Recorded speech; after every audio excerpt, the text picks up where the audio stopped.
little boy said, तर तो पिंट्या बोलला, Lord, Prabhu I have this lunch box. Gurudev माझा डबा आहे, You can have, Lord. घ्या ना प्रभू, You can have. घ्या. He thought that Jesus will eat. पिंट्याला वाटलं येशू खातील. Jesus said, okay, bring it. येशू म्हटले आण आण, डबा आण. So everybody thought, सगळ्यांना वाटलं now Jesus is going to eat.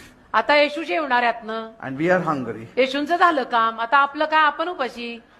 Jesus took that, येशूंनी डबा घेतला looked up, आणि वर बघितलं, blessed it. आशीर्वादित केला डबा.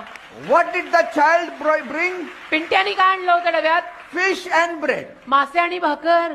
Jesus blessed it. तोंडाला पाणी सुटतंय जणू लोकांच्या. येशूंनी आशीर्वादित केलं And he said, go and give it. आणि येशू म्हणाले, जा वाढा, Give it पंक्ती to the बसवा, people. पंक्ती बसवा, लोकांना वाढा. And as they started giving, आणि जसं वाढलं, Bible says the bread and fish started multiplying. जसं वाढलं तसं वाढलं, वाढत गेलं.